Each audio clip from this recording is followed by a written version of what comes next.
Hello, hello, hello. We are making a video together,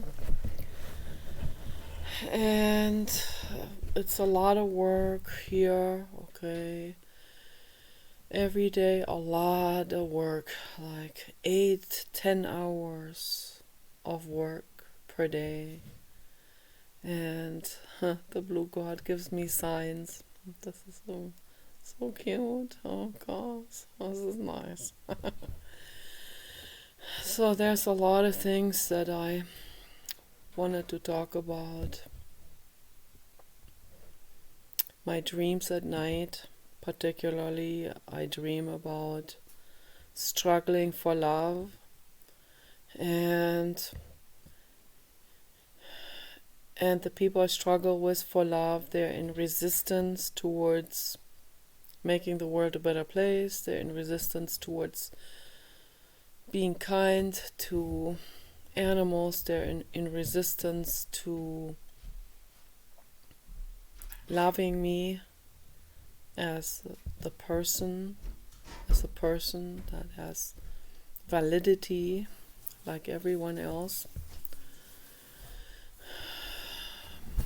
And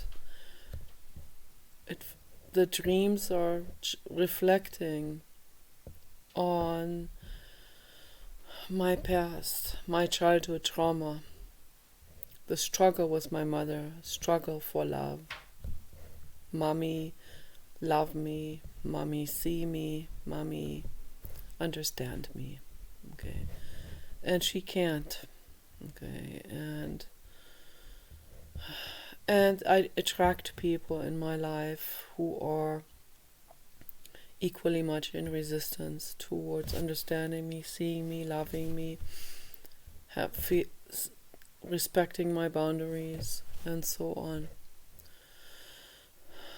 So this pattern of rejection and abandonment and coldness and encountering resistance with other people, this pattern that keeps on going in my life, it keeps on perpetuating, and I want to heal this energetic pattern. And the way I heal it is I sit down in meditation and I cry with it. I cry over it, and I allow the tears to be the way they want to flow, so, and the sobbing and all of that. I allow myself to cry that out and to feel it, really feel how that feels. This kind of emotional hurt, this kind of emotional pain from the past. The sun is going down, the light is not too complimentary for my face, but yeah, I try the best I can. So, and it's nice to look out into the garden with my baby dog together. This feels really good. Yes. Oh, yes, that feels good. Oh, yes, that feels so good. It's nice to be surrounded by trees, and nature. It feels really, really good. And today was my spa day. I also made myself a nice underwear pants out of a fleece pants that wasn't working out at all. The cut was completely wrong, and it didn't feel right. And I ended up cutting the legs off, because then I used the legs as a cushion cover for some of those cushions over there. And I made an underpants out of it, and I made the thighs. I saw that tighter, and I saw that in just the right shape now. And I'm learning from all of this. I learn a lot about how pants and how clothes should be cut. Not even, I would say, no fashion designer has really understood that. They go by trendiness, they go by appearance, they go by like whatever seems to, or whatever, I don't know, modern, or wouldn't even call it modern, whatever they think, that's an idea in the head, whatever they think is appealing on the outside. That's not how I function. So I function on comfort. Okay, it has to be comfortable. If it's not comfortable, that's why, for example, that's why I buy men's clothes or men's underwear, because this jacket is a men's jacket. Okay, so, and the scarf is just some piece from a baby blanket where I make clothes out of. The t-shirt is female. I think that's pretty much the only thing that from the clothes that I wear that is actually designed for women. Everything, most of it is actually men's clothing, and this, you can see, it looks very unfeminine. Also, that white imitation leather jacket that I have, very, very unfeminine, but I like it. I still like it.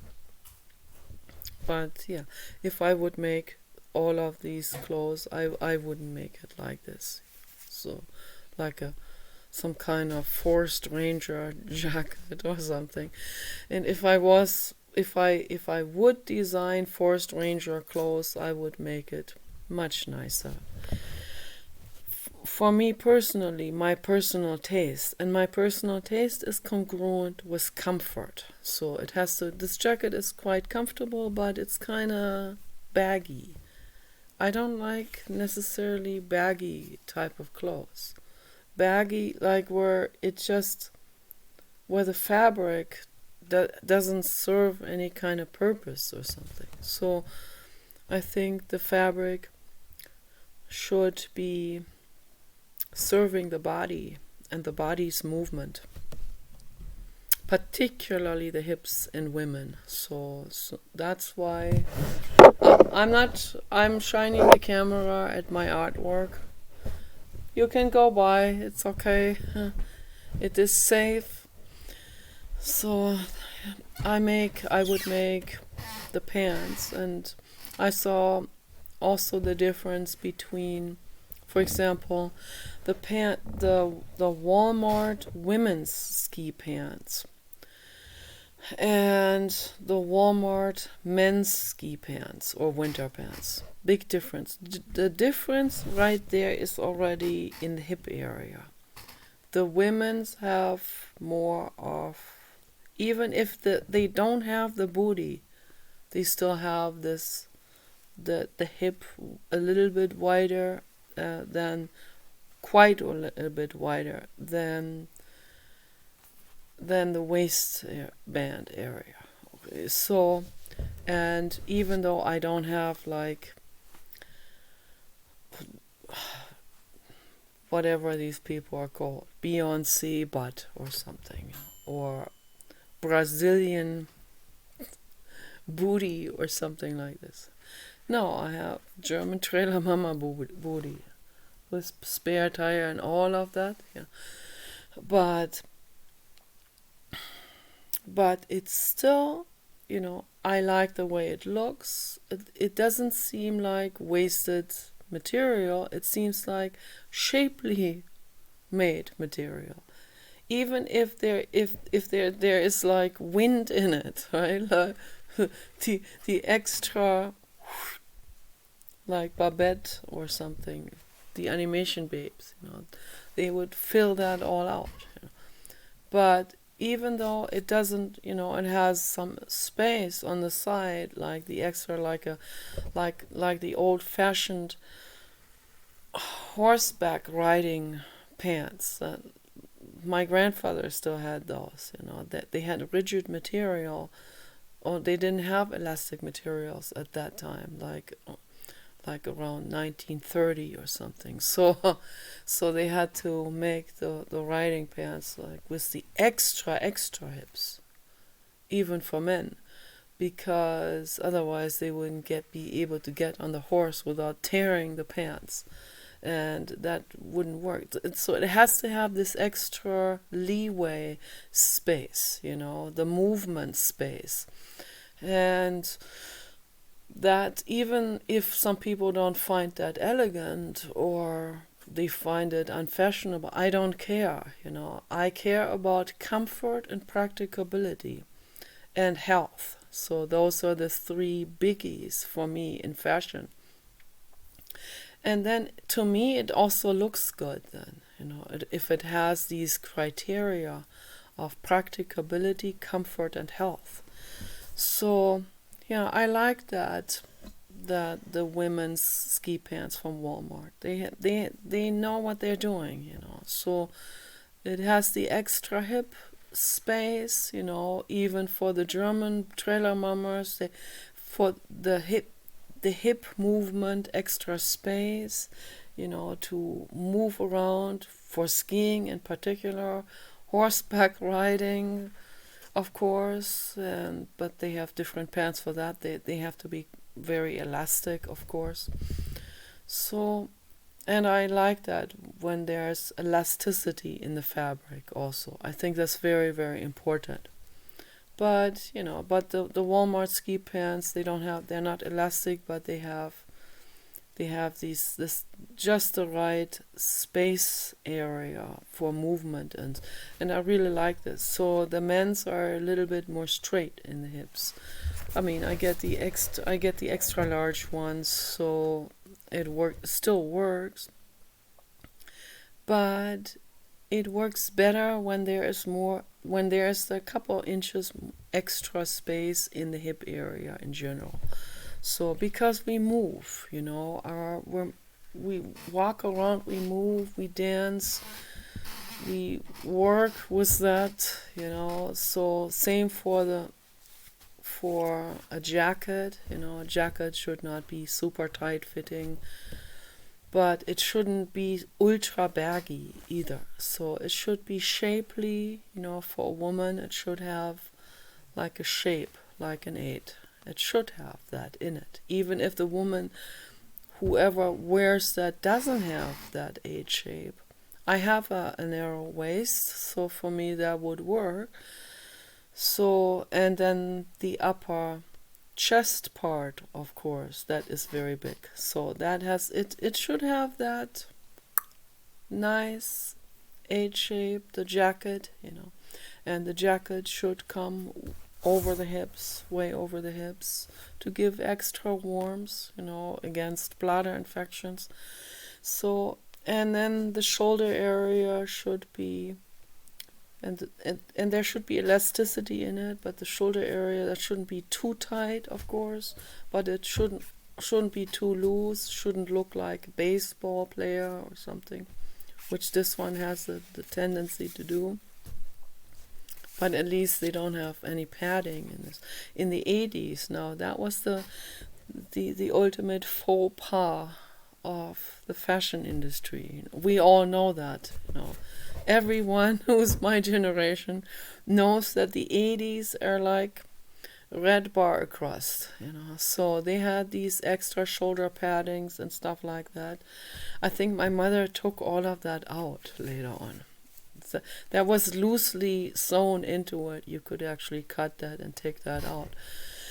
But I don't see the point why this had to be in there in the first place. So who came up with that? It's ridiculous. How can I even have worn something like this, like a trench coat with extra padding and stuff like that? It's just ridiculous. So yeah. And that will never come back. I know this is That cannot possibly come back. And if it does, I'm not going to be on board. So, no, I like the 70s. I like the late 60s, early 70s. So that was really good. Or maybe the entire 60s and 70s. They were really the highlights of flower power and haute couture and fashion, and that was really, I mean, those were the golden the golden ages of fashion. But there are certain things that in that area that, although it was kind of nice when I was 11, we had these extremely flared jeans and stuff like this that fizzled out at the bottom. I wouldn't bring that back. I wouldn't bring the bell bottom back. That came back during the 90s, but it is not practical also. And I would make a pants an H shape. Yeah. Big hips, then coming a little bit in the knees, coming back out in the thighs, in the lower thighs, and then going straight down or just slightly in, and possibly with some kind of elastic band in the seams on the bottom, so that there's no way that the pants get caught in anything.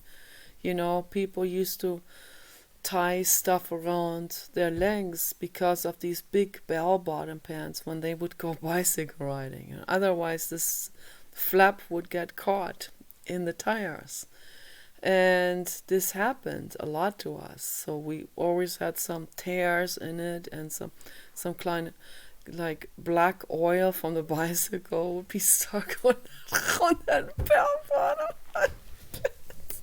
Ridiculous, These things they're not functional, and they're also dangerous. You can fall, you can hurt yourself with those pants, or they can get caught in machinery, and the machine sucks the whole person into it. These kind of things have happened, I mean, actually, were people, when they had long hair and they were working with machinery,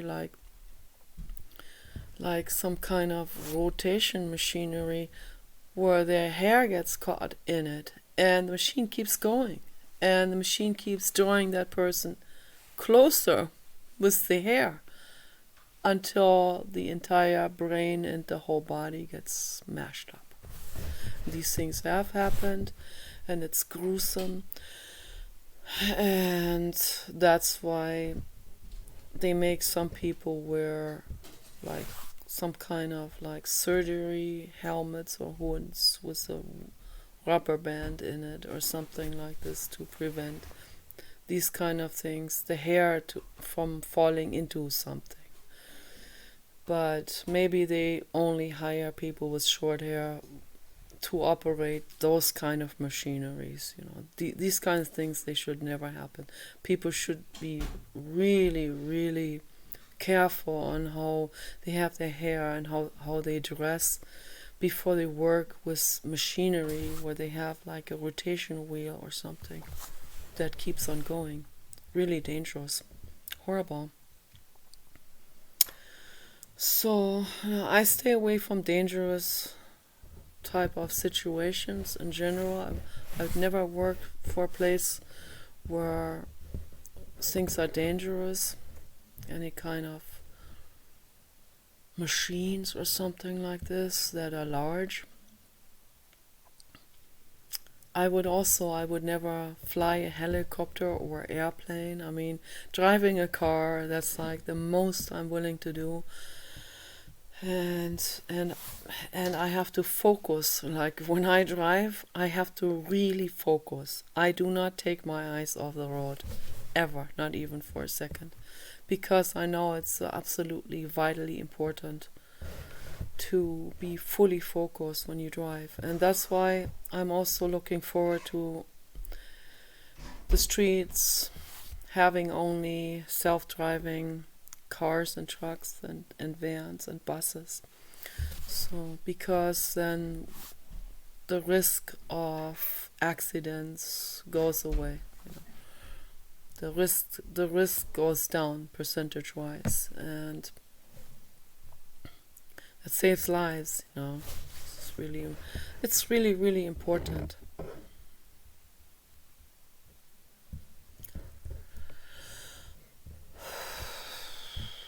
I got sidetracked now with clothes, but that's important too. That's something that I think about a lot: clothing and comfort and making things better. Making everything better that we live with. I question things. I question clothes. I question furniture. I question vehicles, the shape of the vehicles, homes, the materials, everything. I put my mind into all of this to make things better for the earth, for the animals, and for us as well. So I want to make things better. That's even though I'm not some kind of influencer in this way, or not even on the internet. I only have a few views, like 10 people watch my videos per video approximately. There's one video I have like 5,000 or something. That's my video, the power of being ugly, on my other channel, Nikki Loves Dogs. So that caught a lot of people's attention, that title, because a lot of people deal with this feeling ugly. So that's why that has a lot of views.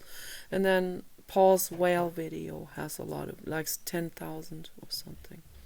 So that was just one video that he made. I think that's the only video he ever made, was the whale video with the Klamath whales. The real tragic situation there, and we were doing a report on that. And I posted my article about active sonar underneath, and some governmental haters came and didn't win. They didn't win any arguments at all. I had all the arguments, and they're just working with Lockheed Martin, and so that will take me to another subject altogether. But yeah, I don't have very many views, so I don't have a lot of influencing power. I don't have sponsors. I don't have a corporation. I don't have money. I can't make any of these things that I wish for, but I think about it anyway, and I put my mind into it anyway. And I think it's important to think about all of these improvement factors. Constant improvement. The Japanese have this word kaizen. I don't know how they spell this, but kaizen is how they pronounce it, and it means constant and never-ending improvement. Zen, I don't know. Zen comes from Japan as well. Zen Buddhism. So I guess that probably is related to the word improvement, or living improvement, mind stillness, mental mindfulness, and meditation, and so on. And Kai probably means constant and never-ending. So the constant and never-ending improvement, and that's how a brain should be functioning. If the brain is functioning, if the brain is not cluttered up with ego and worries and fears and so on. I listened to Jiddu Krishnamurti all night long.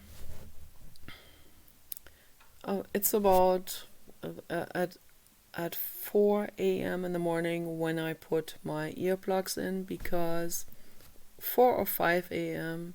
I have to put my earplugs in, and sometimes I still turn the Jiddu Krishnamurti on again, even with the earplugs, because for the energy that radiates out, very healing energy.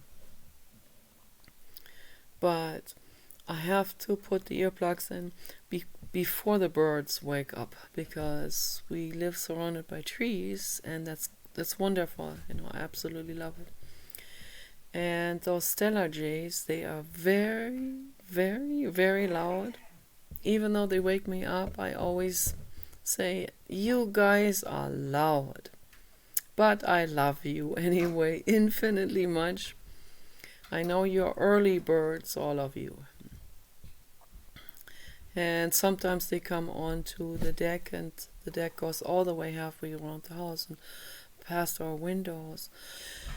And sometimes they sit there, and sometimes they have, when we moved here, they even knocked on the window when we moved into the house, because they were used to people feeding them. And they saw, oh, there are people in this house again. We better knock on the window. We want them to feed us. And I didn't know what they wanted at first, but then after a while we figured it out. We put food out there for them, and we have been feeding them again out there with sunflower seeds. It's very nice. Paul set up one bird feeder right in front of the window. So yeah, I have to always put earplugs in. I listen to Jiddu Krishnamurti. He calms my mind down, but still, I understand what he says. To dissolve the ego, but as David Bohm said, David Bohm called it perfectionism, to be able to not run things through the ego, through the screen of the ego. The ego is like some kind of bodyguard, that filter that where everything is being caught and has to go through that first, and is being processed by the ego for the ego, So, and Jiddu Krishnamurti didn't have that.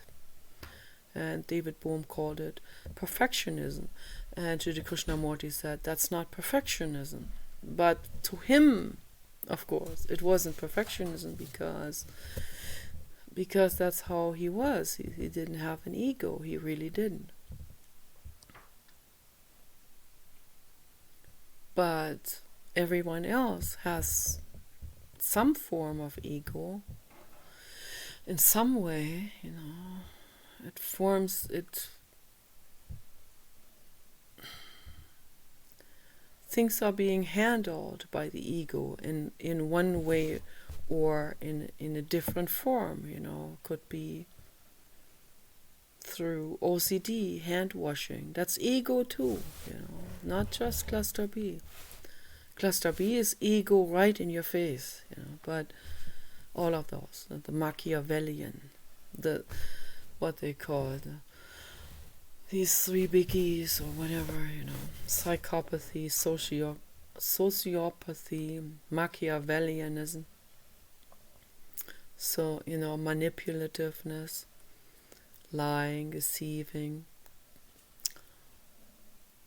the violent behavior, and all of this falls into cluster B. And that's ego to the fullest, of course, But ego is also someone who does avoidance, of course. I do avoidance, and then I feel if I can avoid something, then I feel it feels good. It just feels good and luxurious and pleasant, versus having to deal with something that I'm running away from. So that's ego too, in a more roundabout way. And I'm very well aware of that, that I deal with those kind of things, avoidance, washing, excessive washing and excessive cleaning of things and scrubbing, and I have to figure out a way to not use harsh chemicals, of course. I don't want it to be harsh on my hands, and so I like to wash things with clay outside on the wash table. That is better for my skin. So I have to, this also forces me to think about how I can manage without hurting my skin, because there are people out there who wash themselves with harsh stuff and rub themselves with rubbing alcohol and stuff like this. And I had a dentist in LA. He said his girlfriend has that really bad, where she has to wash herself, take a shower, and then rub herself with rubbing alcohol every day. How horrific, how I feel so sorry for her. That must be so horrifically bad. So no, I can't do that. So my skin is still more important than my avoidance and my ego. So I have to always figure out a way to protect my skin first, my body first, and then deal with the avoidance and how I can. But I know that the entire avoidance thing is already very stressful, and that is very unnatural, and it's not a pleasant thing to do, to have to be living with complete avoidance all the time. You meander your way around cigarette butts on the pavement. People are looking like, what the heck is that lady doing there? Meandering, jumping, avoiding, tripping, tippy-toeing around the cigarette butts with a disgusted look on her face. So, and some other ungood things that are on the pavement. But, I mean, yeah, the natural reaction is we don't want to necessarily step onto a cigarette butt, or particularly like a vomit or something, or some kind of snot, or some people just spit on the street. I find that absolutely disgusting and gross, and it's just that's dysfunctional, low class for someone to just spit on the pavement like this, or dogs step in it, people step in it. Not fun, not cool at all. But, the natural reaction, people see something, they will avoid it. I would say most people, particularly most women, would avoid that. So, but for me, it gets overboard, So I'm excessively avoiding this kind of stuff. And I also don't want people in the store brush against me. Sometimes I see a guy, I know he's going to. I can already tell from a distance that if I didn't walk quickly out of the aisle, he would come by and brush against me. He already has that brushing look on his face. So I'm like, okay, so let me quickly go into the next aisle, and then once the guy is past, I come back and check out the prices some more and read the ingredients with my magnifying glass now. But you need one. You really need a magnifying glass. They deliberately do it like that. Fine print. That shouldn't even be legal. Some is so fine print, you really literally need a magnifying glass for that, and that's just wrong. That's another way of scamming people. It's not okay at all. But the corporations, they'll do anything they can to get a loophole of some sort.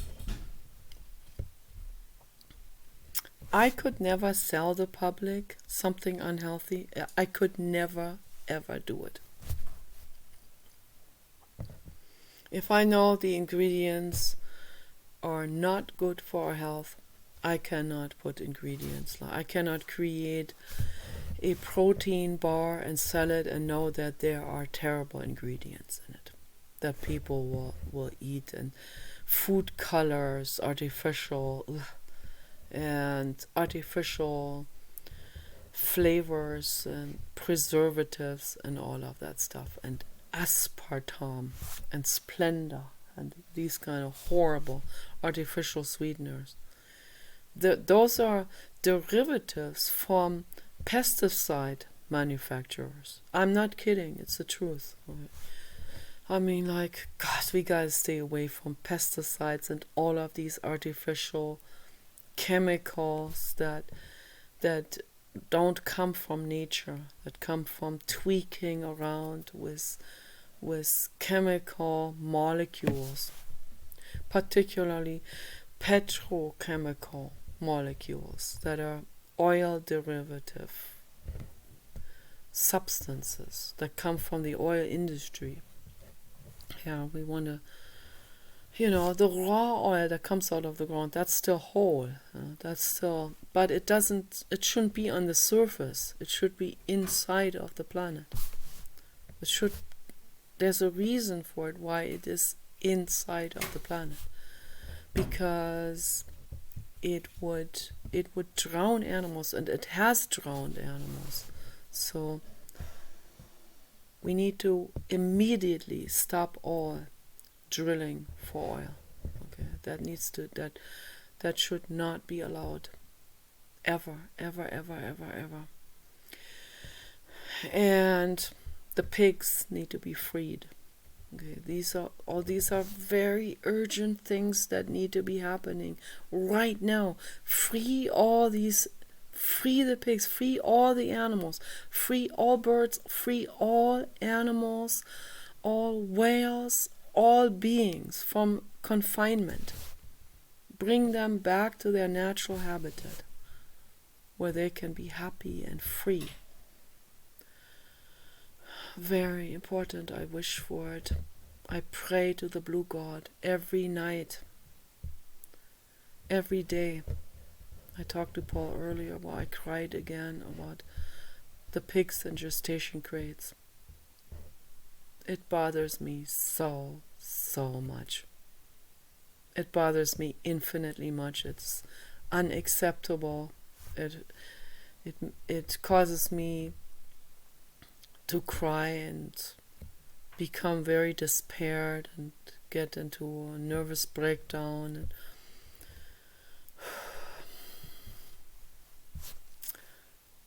But I also wanted to talk about my feelings in regards to humans, men in particular.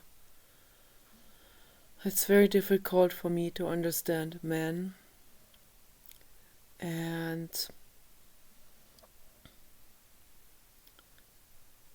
although, I have a very specific taste in looks. I like men with a very specific shape and look, and men who look like that, they do not feel good looking, not at all. But that is what I like, so that's what I personally really like. So I do not like the movie star men that are out there. So I don't think they're necessarily bad looking, but they're not my type. They're not what I particularly like. But the men, the particular shape, Danny, so, or whoever that was, whether that was Danny or someone else, the guy I talked to on Facebook in a video chat, Mark Nielsen. I don't know who of the haters he is. I know he's one of the haters. I can tell by the way he reacted to what I said. He could be Philip Jones, you know. That would be awful sad because, you know, in that video chat, he was very sweet and very soft-spoken, very gentle and all of that. He didn't say anything mean. He wasn't pushy. He was very patient. He wasn't demanding in the video chat. So he became a bit demanding in writing after the video chat, but not during the video chat. So, and that is exactly my type. Okay. He is chubby, he is big built, big boned, big round face, you know, with wide apart eyes, very, very, very interesting, amazing eyes, very amazing eyes. Really, really, really, don't know how to word it. I would say almost a little bit eerie, but in a good way, you know, like in a very, very, like,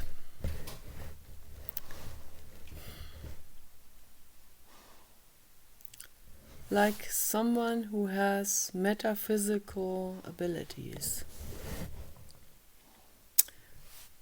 I don't know if it's the shape of the eyes or if it's just the expression, the emotional expression in the eye, you know. But the way his eyes are, I've seen that before. I've seen these eyes before, I think. My parents had a friend. I just remember now, because I was thinking, I've seen these eyes before. They seem kind of like, they seem a little bit spooky, but in a good way, you know. And I've seen these eyes also in drawings, in children's books. The magician or the clown or the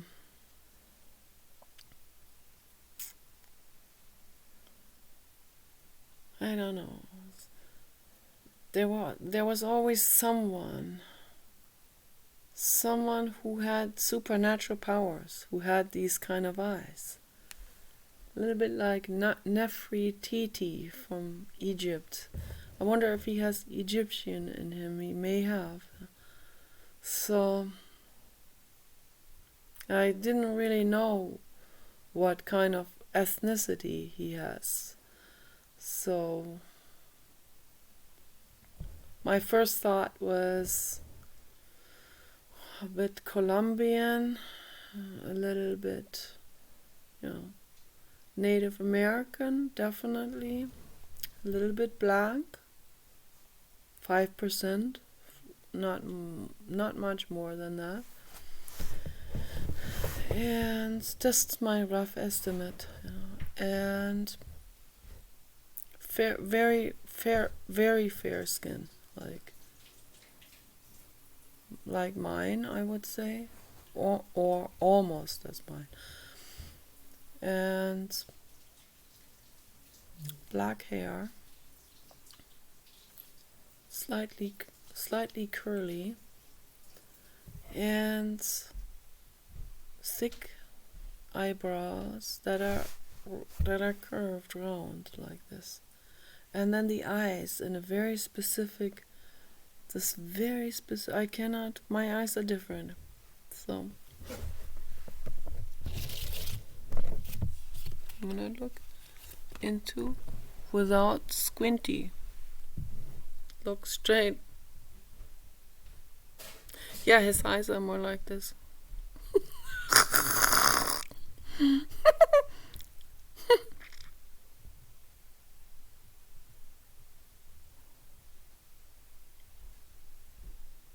I don't know how to explain it. No, his eyes they're longer than mine. They come out more like this.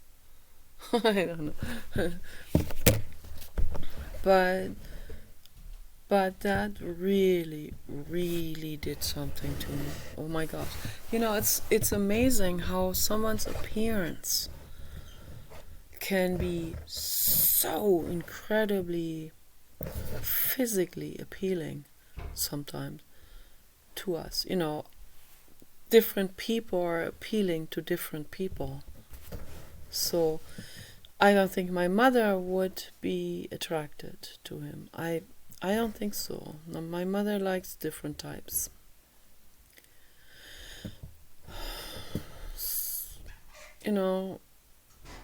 George Clooney is not my type. Or Matthew McConaughey. Not my type. Okay. Those are not my types. Or anyone out there like European, German looking, or Edward Norton. Very nice guy, Not my type though. Not at all. Edward Norton looks very German. So I come from those type of people. So, like, they're very nice, A little bit rigid in the head often, but very honest. But the looks, the appearance, that's not my type. So no, I like the big, chubby Latino. I was in love in Germany with a man who was very much had that body like Danny, big fat legs and butt and narrow shoulders, so that slope down, and big fat pancake face, so naturally big boned and heavy. He has a lot of Mongolian in him. So the Mongolians are the nomads that led up to the Native Americans. So, but the Mongolians in the tundra from today there are several of those in Germany, that because it's closer to Germany, so there's a lot of back and forth migration and so on. So I had two friends, that a woman and a man friend, who had have a lot of Mongolian. I have some Mongolian in me too, quite a bit, also from my mother, but not as much as they have. They have a whole lot. They have a very round face, almost Asian.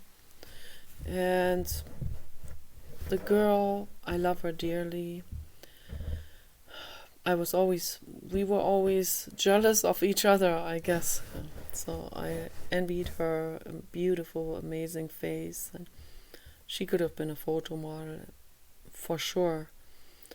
And men would talk to her on the street and ask her to be a model and those kind of things. So, and the guy, he was a bit pudgy, heavy metal kind of guy, short fat legs and this big torso, big fat, big build, white skin, Snow White kind of, looking, big fat pumpkin face. He thought he was ugly.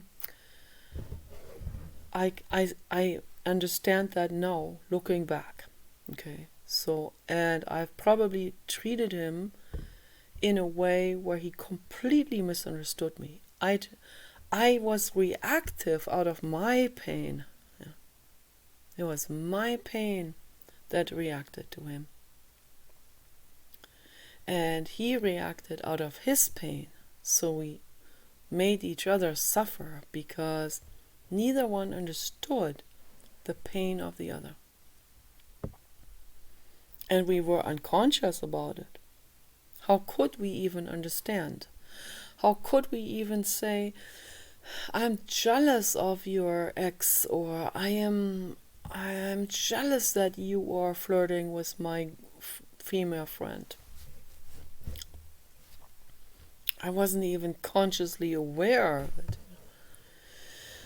So if I had gone over to him and I would have said, Michael was his name, I am jealous that you are flirting with my friend Kerstin. I'm jealous. I'm very jealous. And I let myself feel that. And not pretend something else, or, like do this immaturity game and just reach for the next rescuer man to rescue my ego, to restore my self security, ego balance or something. There was always another guy that would come as a rescue, and that would actually prevent me from going deep and deeper into this feeling, or from even becoming aware of this. So when I came across Primal Therapy through Annalise, I don't know, I guess I was 24, 25 when Annalise started talking to me about Primal Therapy, and that she was thinking of going back to LA to continue the therapy because she was in a bad mental state because her husband died. So that's when I started to get into it and read all of his books, and that's when I became aware that we have to go into those feelings. We have no other choice. We have to go into our own mind, because if we continue to be unconscious and act out our emotional pain with each other, then how can we ever be happy? How can we ever love ourselves? How can we ever be good to ourselves? How can we ever quit partying and the drugs and all of these terrible substances? So we have to do that inwardness process. We have to heal. We have no other choice other than to go into our own minds. This is very, very important. So at that time, I was so completely unaware of all of these things. I just knew that I was suffering. I was in so much pain because he would be constantly flirting with other women, and he would be constantly abandoning me, and he would be running away. I wouldn't hear from him anymore, and it was very, very, very painful. And I was addicted to him because of his appearance. And he thought he was ugly.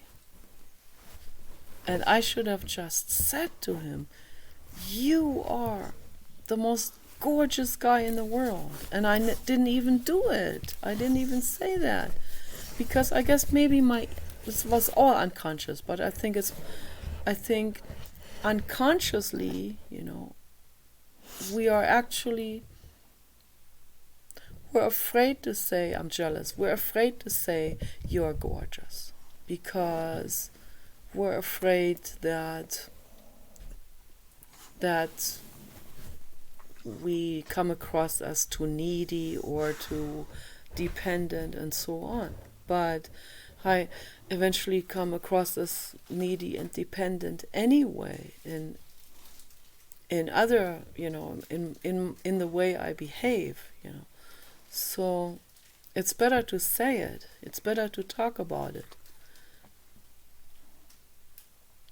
Let's just say it. We have nothing to lose. Let's just say it the way it is. Not gonna pretend these immature things anymore. not gonna pretend something that I don't feel, you know. I'm not feeling like I'm in charge of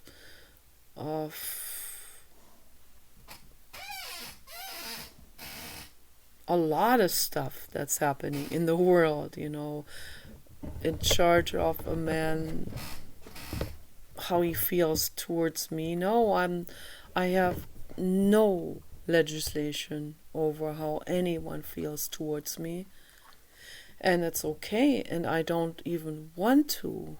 You know, I don't want to have power over anyone or leads anyone around like on a leash or something, psychologically. I don't want that. No, I want a real, honest friendship like I have with my baby dog, you know, or with Paul, and a friendship, you know, a friendship where I care. And if I can find a boyfriend where I can have that real friendship as well, then that would be absolutely fantastic. That is what I need. You know, I need a man to be really there for me, you know, and say how he feels. It doesn't matter how he feels. He could have terrible anger, but talk about it. Or he could think I am lame, or he could think that he likes another woman more, and just say it, you know, say it. It's not the end of the world, okay? That's easier for me if we talk about it, or if someone's not attracted to me, say it, you know. Or if you are attracted, say it. Whatever you feel, say it. And we can talk about it, you know. We can become friends this way or that way, or in every level, or whatever. It doesn't matter, you know. Friends. Friendship for me is the most important thing there is. Sometimes I can be friends with someone maybe for a year, and then later on there'll be something romantic or sexual or whatever, you know. Whatever form relationship there is, a casual or whatever, you know, some like occasional or deeper or I don't know, whatever, but honesty and friendship is the foundation no matter what.